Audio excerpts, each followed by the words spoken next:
तो चलिए सीधे रुख करेंगे जहां पर सीएम योगी मौजूद हैं उत्तराखंड दौरे पर और मौजूद हैं सीएम धामी।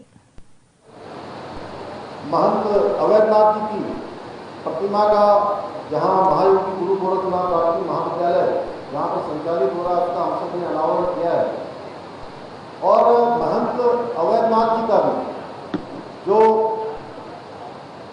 संबंध रहा है, उन्होंने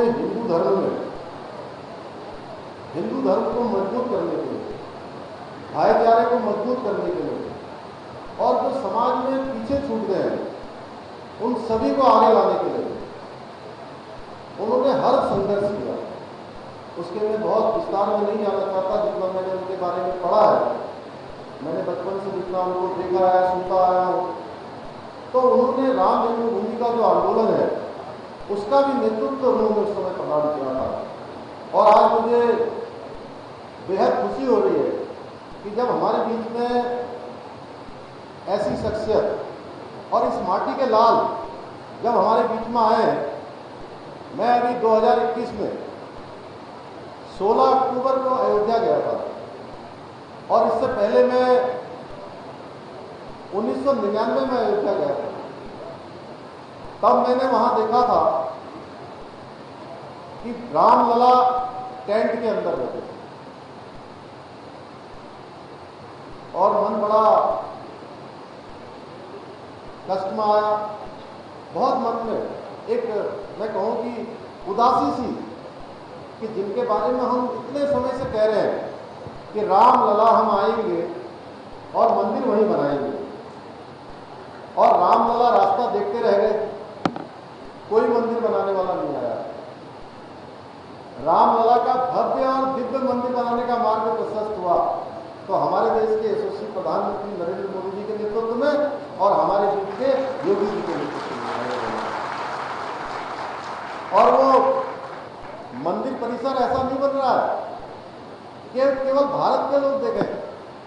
जब मैं वहां देखने गया तो इतनी सारी बड़ी बड़ी देश की कंपनियां उसके अंदर काम कर रही हैं, मल्टीनेशनल कंपनियां काम कर रही हैं कि 100-100 फीट तक नीचे तक ड्रिलिंग करके उन मशीनों से वहां पर काम हो रहा है। भाइयों बहनों, वो केवल भारत का एक स्थान नहीं बनने जा रहा है, वो भारत नहीं बल्कि दुनिया का आध्यात्मिक और संस्कृति और धर्म का सबसे बड़ा केंद्र राजधानी बनने जा रहा है। मैं आदरणीय योगी आदित्यनाथ जी को, महाराज जी को बहुत बधाई देना चाहता हूँ कि उनके नेतृत्व में लगातार ऐसे काम हो रहे हैं। मैं लखनऊ में पढ़ा हूँ और मैं अभी मुरादाबाद के एक डॉक्टर मुझे मिले।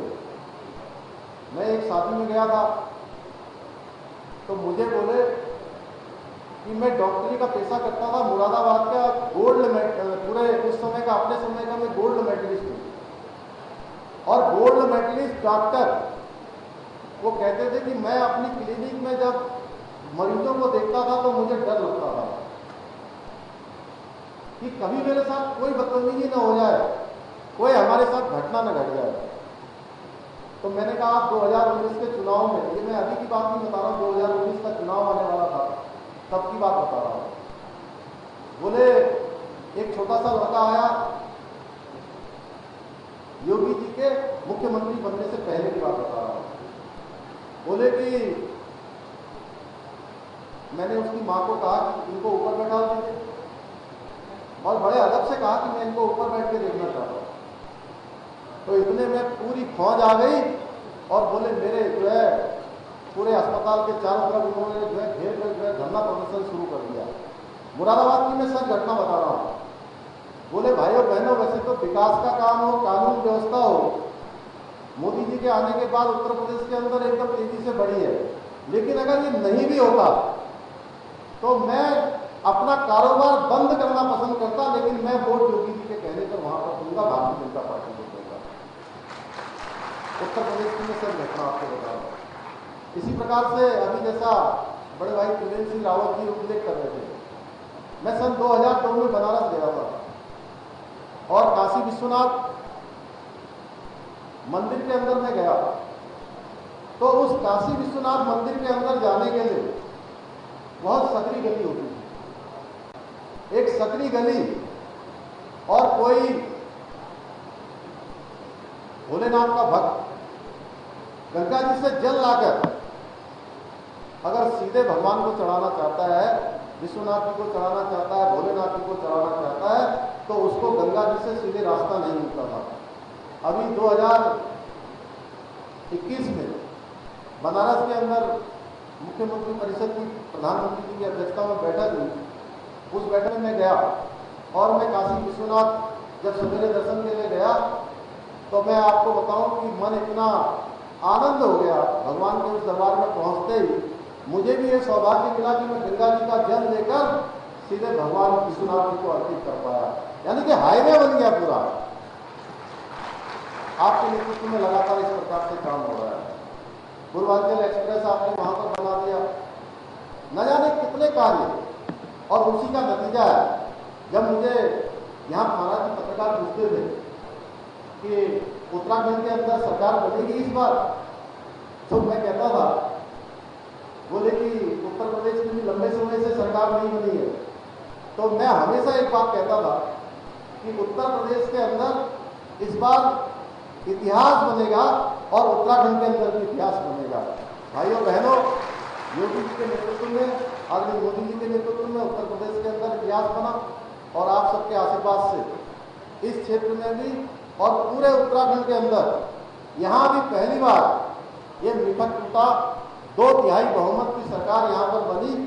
और जो पहले उत्तराखंड बनने के बाद से लगातार ये होता था कि एक बार कांग्रेस पार्टी की सरकार, एक बार भारतीय जनता पार्टी की सरकार, 4 आम चुनाव में ये हुआ। और इस बार, पिछली बार भी भाजपा की सरकार थी, इस बार भी आप सब लोगों ने, उत्तराखंड की देवभूमि जनता ने यहाँ पर प्रचंड बहुमत की सरकार बनाकर एक विपक्ष होने का काम किया है। भाइयों बहनों, आज अक्षय तृतीया का दिवस है और आज से 4 धाम यात्रा भी प्रारंभ हो गई है। और मैं वहाँ से सीधे आदरणीय महाराज जी को रिसीव करने के लिए सीधे जौहरी ग्रांट पहुँचा। आज मैंने देखा जो 5 नवंबर 2021 को बाबा केदार की भूमि से हमारे देश के यशस्वी प्रधानमंत्री मोदी जी ने कहा था कि आने वाला दशक उत्तराखंड का दशक होगा। और उन्होंने कहा था कि देश की आज़ादी के बाद से लेकर अब तक जितने भी श्रद्धालु, जितने भी पर्यटक, जितने भी यात्री आज तक आए हैं, इन 10 सालों में उससे कहीं ज्यादा आएंगे। वो रिकॉर्ड टूटने वाला, वो रिकॉर्ड टूटेगा। आज पहला दिन है और जितनी भी हमने आदरणीय सतपाल महाराज जी मंच पर हैं, हम लोगों ने जितनी बैठकें करी आज 4 धाम यात्रा को लेकर, सारी यात्राओं में जब हम परिवहन के लोगों से, होटल वालों से, पर्यटन से काम करने वाले लोगों से, जिनसे भी हमने बात करी, तो आज से 1.5 महीने 2 महीने पहले ही सारी बुकिंग हो गई। और आज पहला दिन था जब मैं गंगोत्री जा रहा था, हरसिल से लेकर गंगोत्री तक पूरे रास्ते भर जो है श्रद्धालुओं और यात्रियों की इतनी अपार भीड़ थी। भाइयों बहनों, सच होने जा रहा है। और निश्चित रूप से आज हमारे लिए बहुत गर्व की बात है कि मोदी जी के नेतृत्व में, जैसा आदरणीय त्रिवेंद्र जी कह रहे थे, मैं भी ऐसे, मुझे लोग कह रहे थे जब मैं लखनऊ गया था कि योगी जी तो आपके उत्तराखंड के हैं। मैंने कहा उत्तराखंड की भूमि ने, उत्तराखंड की मां ने उनको जन्मने का काम किया है, लेकिन अब वो उत्तराखंड नहीं बल्कि पूरे देश की जो है एक तरह से मैं कहूँ कि धरोहर है। पूरे देश के अंदर लोगों की मांग करते हैं। मैं पुनः एक बार आप सबकी तरफ से उनका इस देवभूमि आगमन पर, अपने जन्म स्थान पर आगमन पर उनका हृदय की गहराइयों से अभिनंदन करता हूं। और एक बात और कहना चाहता हूं आपसे कि 21 सालों से एक मामला उत्तर प्रदेश और उत्तराखंड का चल रहा था। 21 साल पूरे हो गए, हमारा बंटवारा नहीं हो पाया था, बहुत सारी चीजें। और मैं महाराज जी के पास गया, महाराज जी के बारे में मेरा ये इंप्रेशन था कि महाराज जी बहुत सख्त है। जैसा अनुशासन में रहते हैं, आप लोग देखते होंगे। तो मैं जब गया, आपके साथ मैंने सवेरे जलपान किया और जलपान के बाद मैंने केवल इतना कहा कि महाराज जी, उत्तराखंड के अंदर चुनाव होने वाला है और मैं अब आज यहाँ बंटवारे को लेकर आ गया हूँ। सारे अखबारों में छपा है कि उत्तराखंड के मुख्यमंत्री जो है परिसंपत्तियों के बंटवारे के लिए लखनऊ आए हैं। तो आप देख लीजिएगा कि कैसे रास्ता निकलेगा। तो आपने मुझसे कुछ नहीं कहा, केवल इशारा किया ऐसे हाथ से। और जो मामला 21 सालों में जिन परिसंपत्तियों का विवाद नहीं निकला था, मुश्किल से 20 मिनट की बैठक हुई और 20 मिनट की बैठक में सारे मामले आपने हल कर दिए। मैं इसके लिए भी आपका हृदय की गहराइयों से उत्तराखंड की देवतुल्य जनता की तरफ से बहुत अभिनंदन और धन्यवाद और स्वागत करना चाहता हूँ। भाइयों बहनों, ये जो महायोगी गुरु गोरखनाथ राजकीय महाविद्यालय है, और अभी आदरणीय महाराज की गाड़ी में आते समय मुझे कह रहे थे कि आप सबको पता है उत्तराखंड का बड़ा युद्ध आप सबके आशीर्वाद से जीत गए और मैं व्यक्तिगत लड़ाई अपनी हार गया। तो महाराज जी मुझे कह रहे थे कि आज आपके चुनाव अभियान की शुरुआत भी इस महाविद्यालय से हो जाएगी, क्योंकि चंपावत में जो गुरु गोरखनाथ जी का स्थान है, और उस स्थान के बारे में मैं 21 अप्रैल को पिछले दिनों जब सबसे पहले दिन ये हुआ कि उसी विधानसभा क्षेत्र से मुझे चुनाव में जाना है, तो मैं सबसे पहले गुरु गोरखनाथ जी के उस ऐतिहासिक स्थान पर गया जहाँ पर नेपाल से सबसे पहले गुरु गोरखनाथ जी आए थे। और आज इस महायोगी गुरु गोरखनाथ राजकीय महाविद्यालय, जिसके संचालन में महाराज जी का बहुत बड़ा योगदान है, और लगातार वहाँ से वो लगातार उसकी मॉनिटरिंग करते रहते हैं। यहाँ पर क्योंकि अभी यहाँ से ऋषिकेश तक और यहाँ से कोटद्वार तक इसके बीच में कोई दूसरा महाविद्यालय नहीं है, इसलिए भाई बहनों यहाँ पर आर्ट्स क्लास BA की कक्षाएं यहाँ पर चल रही है। मैं आज यहाँ से घोषणा करता हूँ कि यहाँ पर साइंस की कक्षाएं भी चलाई जाएंगी। एक ऐसा पवित्र स्थान है जिसने उत्तराखंड को पूरे भारत के नक्शे में ही नहीं, विश्व के नक्शे पर स्थान दिलाया है, विश्व पर चमकाया है और उत्तराखंड की पहचान को बढ़ाया है। तो मैं कहना चाहता हूं कि जितना भी इस महाविद्यालय के लिए जो भी अभी अन्य संसाधनों की आवश्यकता पड़ेगी या अन्य कोई भी विस्तार करना होगा, तो हम उसमें कहीं पीछे नहीं हटने वाले हैं। महाराज जी को तो कहने की आवश्यकता भी नहीं पड़ेगी, हम स्वयं उसको करेंगे। मैं आज इस अवसर पर महाराज जी के साथ साथ यहाँ पर जो हमारे अतिथिगण आए हैं, हमारे गढ़वाल लोकसभा क्षेत्र के आदरणीय सांसद और हमारे पूर्व मुख्यमंत्री आदरणीय तीरथ सिंह रावत जी मंच पर विराजमान हैं, बड़े भाई आदरणीय त्रिवेंद्र सिंह रावत जी हैं, सतपाल महाराज जी हैं, धन सिंह रावत जी हैं, हमारे चिदानंद जी महाराज मंच पर हैं। इस क्षेत्र की लोकप्रिय विधायिका जो मुझे परसों कह रही थी कि भाई साहब मैं लगातार 3 दिन से हम और धनसिंह जी यहाँ पर लगातार काम कर रहे हैं। आप सब ने जिनको यहाँ से आशीर्वाद देकर, अपना मत देकर, अपना समर्थन देकर और प्रचंड बहुमत से इस क्षेत्र से जिताकर भेजा है, सेवा करने का अवसर प्रदान किया है। हमारे जिला पंचायत की अध्यक्षा जी और संपत भाई समेत सभी गणमान्य सभी का मैं अपनी तरफ से इस कार्यक्रम में पधारने के लिए बहुत धन्यवाद करता हूँ। पत्रकार मित्रों का, छायाकार मित्रों का और आप सब की तरफ से एक बार पुनः आदरणीय महाराज जी का यहाँ आने पर अभिनंदन करते हुए, स्वागत करते हुए अपनी वाणी को विराम करता हूँ। बहुत बहुत धन्यवाद।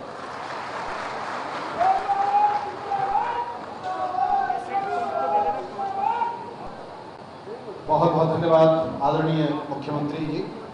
बहुत महत्वपूर्ण उद्बोधन आपका हम सबको मिला और अब आप सबकी प्रतीक्षा समाप्त होने का क्रम है।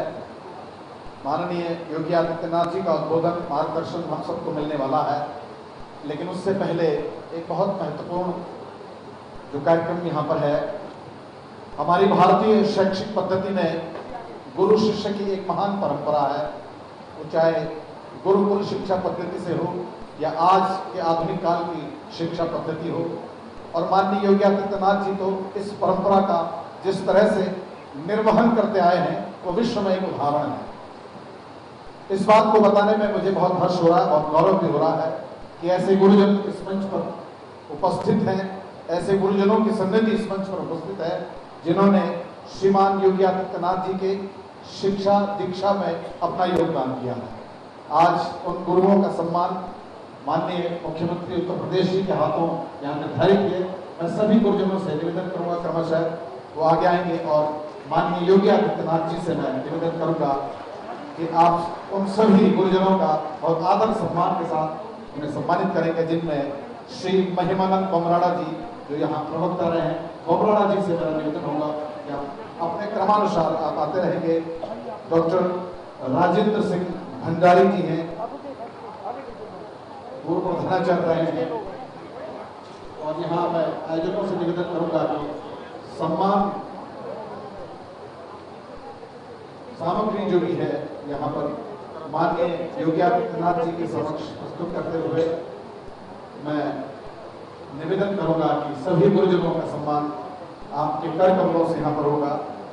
श्री महिमानंद बमराड़ा जी, डॉक्टर राजेंद्र सिंह भंडारी जी, श्री सत्य प्रसाद बड़खवाल जी, श्री हरि प्रसाद उनियाल जी, श्री राजेंद्र सिंह रावत जी और श्री रघुवीर सिंह नेगी जी, सभी लोगों से मेरा निवेदन होगा कि क्रमानुसार अपना सम्मान को प्राप्त करेंगे। और माननीय योगी आदित्यनाथ जी से मेरा निवेदन होगा कि सभी गुरुजनों को जिन्होंने कि आपके इस यश वैभव में अपना भी योगदान दिया है, और आप सभी एक बार ऐसे गुरुजनों के लिए जोरदार तालियों से, करतल ध्वनि से सभी गुरुओं का सम्मान करें।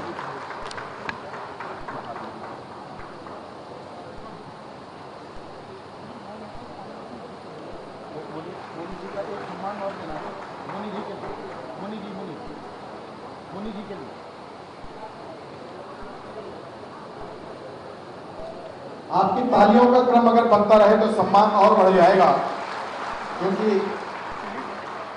एक गुरु के लिए और एक बाप के लिए ये सबसे सुखद क्षण होता है जब बाप उस खुशी को व्यक्त नहीं कर पाता कि उसका बेटा उससे बहुत आगे बढ़ जाए, और एक गुरु भी उस खुशी को व्यक्त नहीं कर सकता कि उनका शिष्य कितना आगे बढ़ जाए।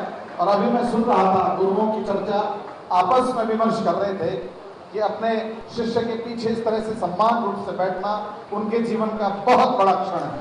और वास्तव में इस बहुत महत्वपूर्ण क्षण के लिए सभी गुरुजन बहुत आदर के पात्र हैं, बहुत सम्मान के पात्र हैं। उन्हें मैं उन सभी गुरुओं को बधाई और सम्मान के इस क्रम में बधाई देता हूँ। दिनकर की पंक्तियां हैं कि विश्व की सब कामनाएं पूर्ण करने के लिए मैं, विश्व की सब आपदाएं दूर करने के लिए मैं, चाहता हूं मैं सकल संसार को साधक बना दूं, चाहता हूं मैं मुझे दीपक जला जगमगा दूं। दीपक की रोशनी और ऐसे साधक राजनीति के पुरोधा और पूरे विश्व में जिनकी राजनीति की शुचिता और सुशासन आज एक चर्चा का विषय बना है, एक विमर्श का विषय बना है, ऐसे हम सबके यशस्वी नेता आदरणीय योगी आदित्यनाथ जी को मैं आप सबके आग्रह पर आपके जोरदार तालियों के बाद उन्हें आमंत्रित कर रहा हूं। हमारा मार्गदर्शन होगा, हम सबका आप दिशा निर्देश करेंगे। आदरणीय योगी आदित्यनाथ।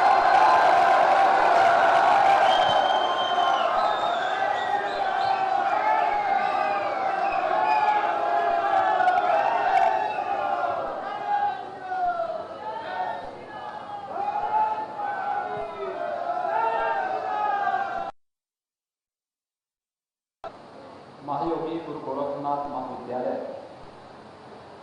में आज की इस मूर्ति स्थापना के कार्यक्रम में मंच पर उपस्थित उत्तराखंड के लोकप्रिय मुख्यमंत्री माननीय पुष्कर सिंह धामी जी,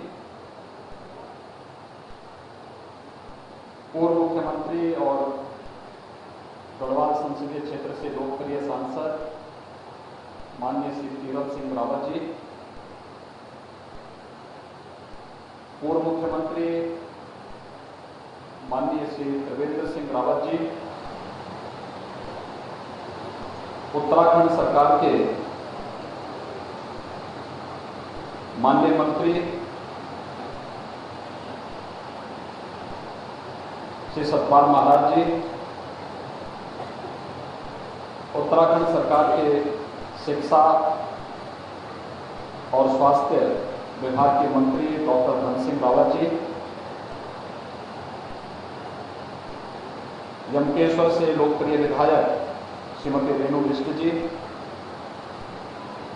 जिला पंचायत के अध्यक्ष श्रीमती शांति देवी जी, पौड़ी से लोकप्रिय विधायक श्री राजकुमार जी,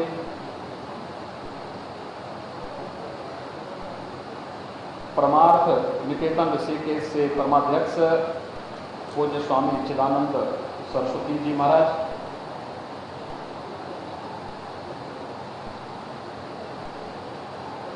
ओपन विश्वविद्यालय के कुलपति डॉक्टर OPS नेगी जी,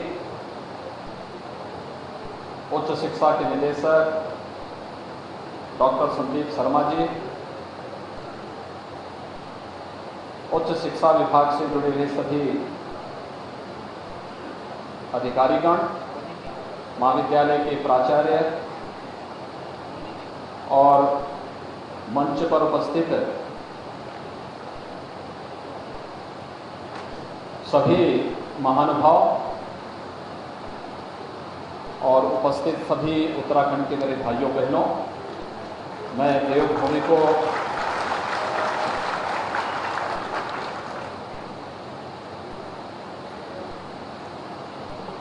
कोटि कोटि नमन करता हूं। आज बहुत पावन तिथि है, अक्षय तृतीया की तिथि है और मुझे यहाँ पर एक साथ कार्यक्रमों के साथ जोड़ने का अवसर प्राप्त हो रहा है।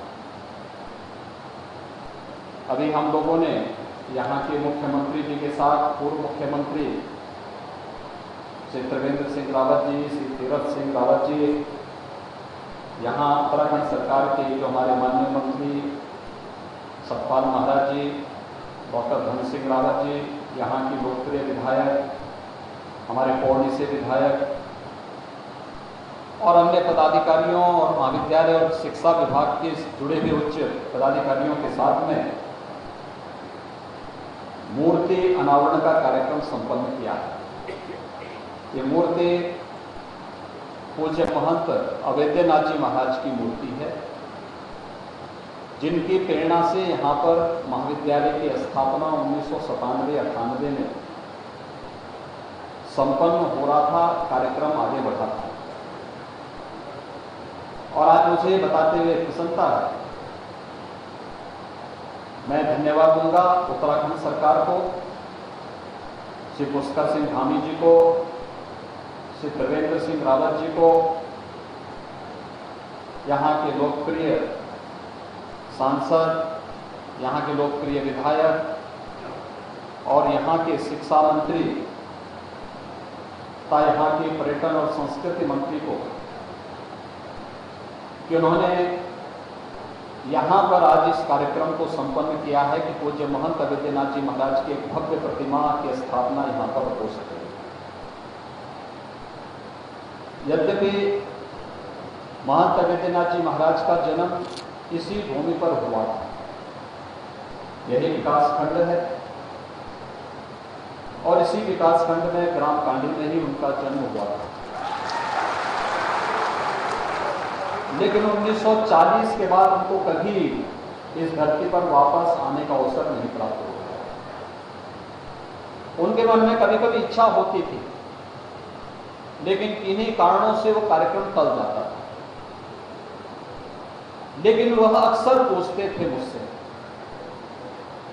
कि वहां पर शिक्षा की व्यवस्था कैसे चल रही है, कैसे वहां के बच्चे पढ़ने जाते हैं,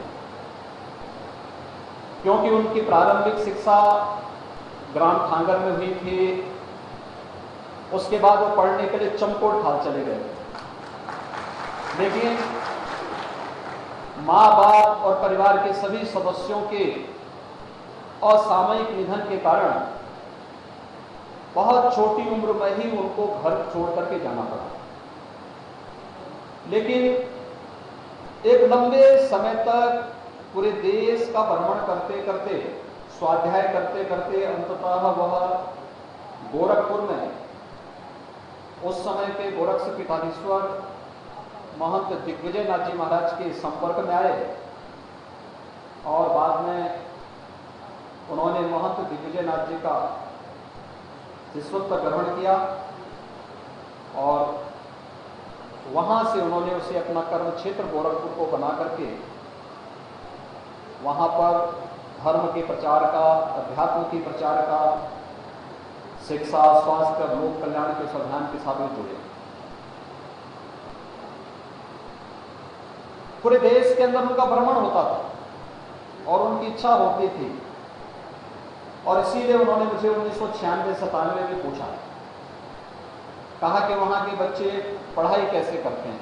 मैंने उनको बताया कि वहाँ पे कुछ जगह इंटर कॉलेज हैं लेकिन डिग्री कॉलेज कोटद्वार और इसी के बीच में कहीं नहीं है। मैंने कहा कि देखो अगर हो सके तो वहाँ एक डिग्री कॉलेज जरूर बनाए। और संजोग से उस समय यहाँ की कुछ लोगों की एक समिति मेरे पूज्य पिता के साथ उन्होंने संपर्क किया कि हम लोग एक डिग्री कॉलेज बनाना चाहते हैं। तो मैंने कहा जमीन कौन दे रहा है? उन्होंने कहा वहाँ पे जमीन हम लोगों ने ले ली है, तय कर ले, उस जमीन को आप ले लीजिए, हम आपको जमीन दे रहे हैं, आप उस जमीन पे वो जो भी करना है करवा लीजिए। और फिर इस प्रक्रिया को हम लोगों ने 1996-97 में प्रारंभ किया। प्रारंभ में केवल यहाँ पर कुछ क्लासेस प्रारंभ हुई, लेकिन बाद में मैंने उनसे कहा, मैंने कहा परमानेंट मान्यता लेने की व्यवस्था कर दी। उत्तराखंड सरकारों में आवागमन, कभी सरकार आती थी, कभी दूसरी सरकार आती थी, ये कार्यक्रम बाधित होता गया। लेकिन 2005 के बाद यहाँ पे नियमित कक्षाएं प्रारंभ हुई और आज मुझे बताते हुए प्रसन्नता है कि महाविद्यालय के लिए जो जमीन ली गई थी उसी जमीन में यहाँ की तहसील भी बनी थी और तहसील के बाद महाविद्यालय भी यहाँ पर प्रारंभ हो चुका है। राजकीय महाविद्यालय के रूप में उत्तराखंड सरकार ने उसे मान्यता दी। पूरी जमीन, पूरी प्रॉपर्टी जो भी महाविद्यालय की थी उत्तराखंड सरकार के पास है। उत्तराखंड सरकार आज उसको संचालित कर रही है और मैं धन्यवाद दूंगा श्री धामी जी को, डॉक्टर धन सिंह रावत जी को। आज उन्होंने यहाँ पर न केवल मानविकी से BA की कक्षाएं जो चलती हैं उसके लिए, बल्कि साइंस के लिए भी यहाँ पर आज उन्होंने यहाँ पर घोषणा की है। और मैं विश्वास करूंगा कि अगले सत्र से जब नया सत्र यहाँ पर अगली बार प्रारंभ होगा तो उसमें यहाँ पर साइंस की कक्षाएं भी इस क्षेत्र के बच्चों को यहीं पर पढ़ने का अवसर यहाँ पर प्राप्त होगा। आज पूज्य महंत वैद्यनाथ जी महाराज की मूर्ति का यहाँ पर स्थापना का कार्यक्रम संपन्न हुआ है। मेरे लिए यह व्यक्तिगत रूप से गौरव की बात है कि मैं अपने पूज्य गुरु को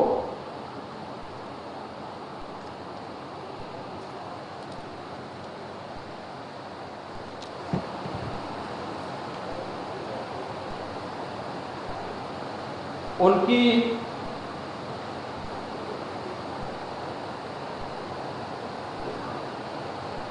जन्मभूमि पर मैं सम्मान दे पा रहा हूं और मुझे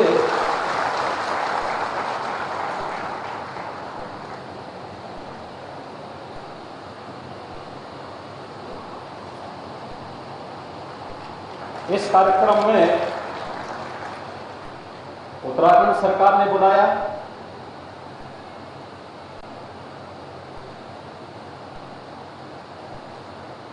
मैं इसके लिए उत्तराखंड सरकार के माननीय मुख्यमंत्री को और उच्च शिक्षा मंत्री को हृदय से धन्यवाद दूंगा।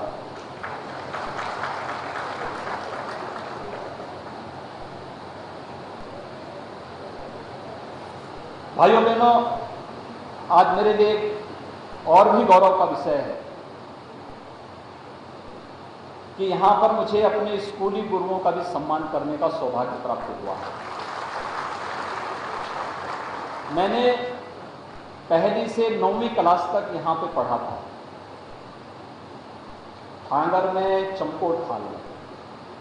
9वीं क्लास के बाद मैं अपने पिताजी के साथ चला गया और मुझे आज इस बात का दुख है कि बहुत सारे ऐसे हमारे उस समय के गुरुजन जो आज नहीं है, लेकिन 6 हमारे गुरुजनों को श्री राजेंद्र सिंह रावत जी,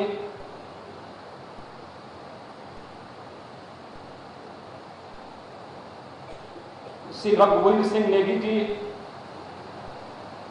श्री राजेंद्र सिंह भंडारी जी, श्री महिमानंद बमरा जी, सत्य प्रकाश बड़थवाल जी, श्री हरिप्रसाद उनियाल जी, इन 6 गुरुजनों को यहां पर आज मंच पर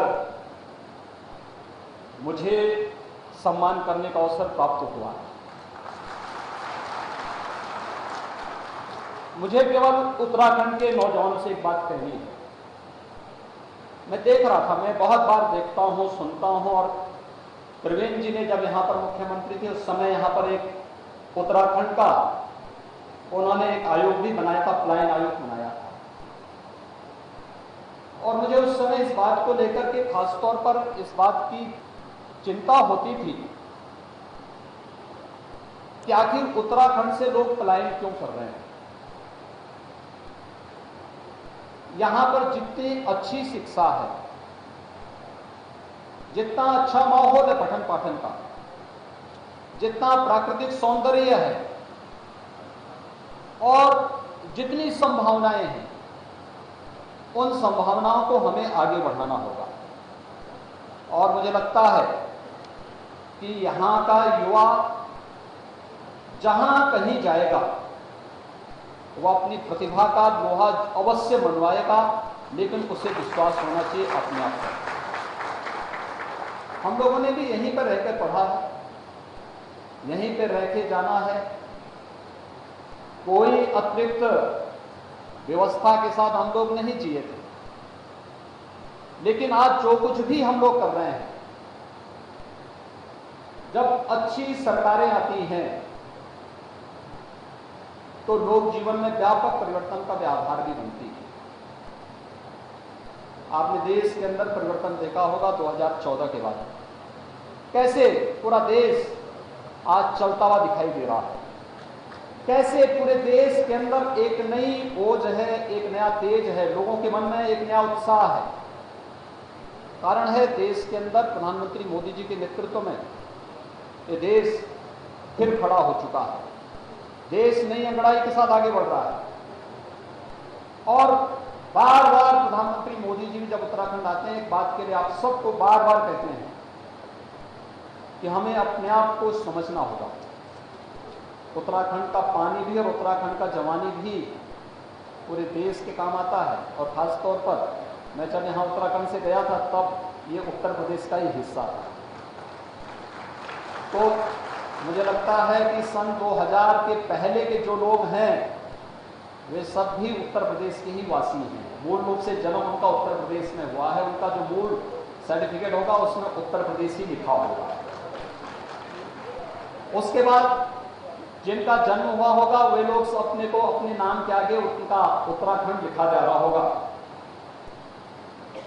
लेकिन उत्तर प्रदेश और उत्तराखंड विकास में मिलकर के बहुत अच्छा काम कर सकते हैं।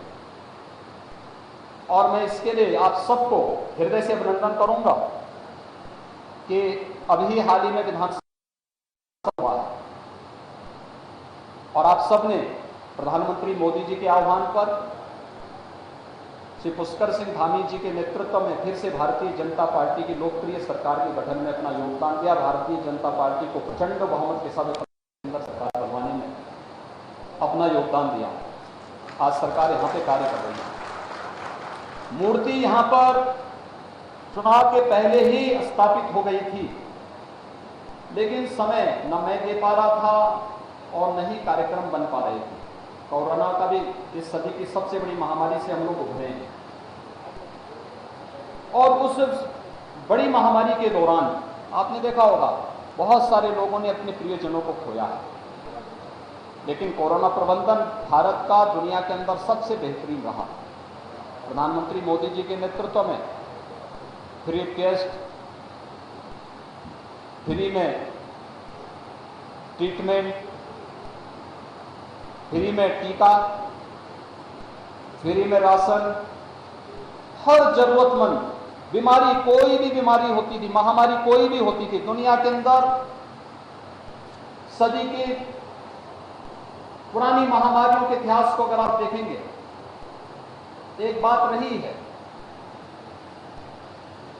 कि जितनी मौतें बीमारी से होती थी उससे कई गुना मौतें उसके बाद उसके साइड इफेक्ट से होती थी। साइड इफेक्ट का मतलब भूखमरी से होती थी, या उसके बाद जो कमजोरी आती थी, तो तमाम प्रकार के विकृतियां आती थी, उससे ज्यादा मौतें होती थी। पहली बार है जब सरकार ने बीमारी की रोकथाम के लिए भी प्रभावी व्यवस्था की, फ्री में टेस्ट की व्यवस्था की, फ्री में उपचार की व्यवस्था की, फ्री में वैक्सीन का व्यवस्था की। देश के अंदर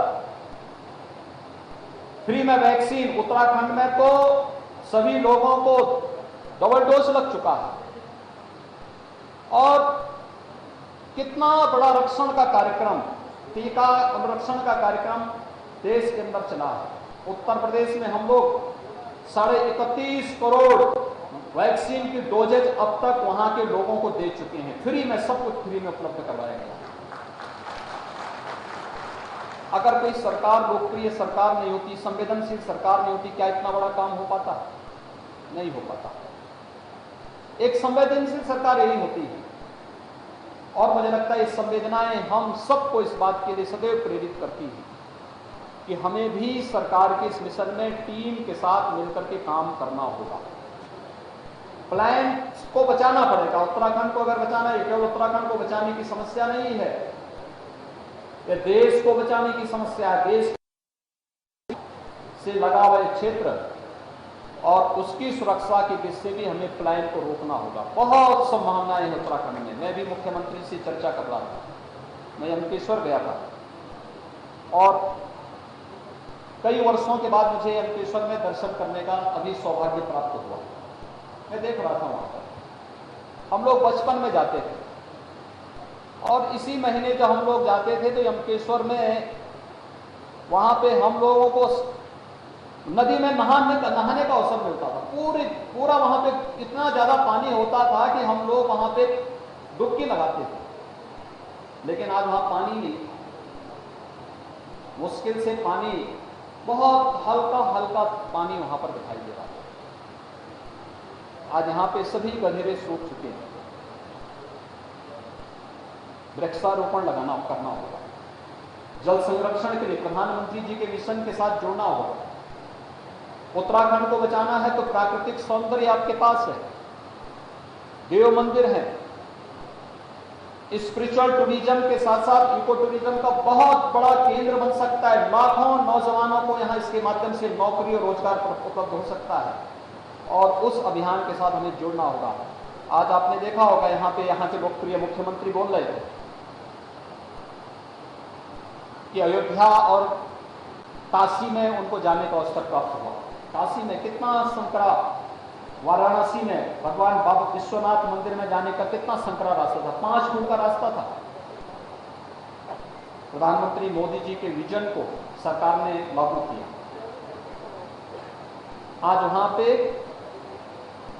केवल मंदिर कैंपस में ही, जहां पर 50 लोग इकट्ठा नहीं हो सकते थे, आज वहां पर 5 लाख श्रद्धालु एक दिन में आ जाए तब भी कोई समस्या नहीं खड़ी होने वाली है। इतना अच्छा गलियारा बना दिया गया है, इतना अच्छा स्थान बना दिया गया है, और प्रतिदिन काशी विश्वनाथ मंदिर में 1 लाख श्रद्धालु दर्शन करने के लिए वर्तमान में आ रहा है। 1 लाख श्रद्धालु। अयोध्या में राम मंदिर का निर्माण हो रहा है। राम मंदिर का निर्माण जब हो जाएगा अयोध्या में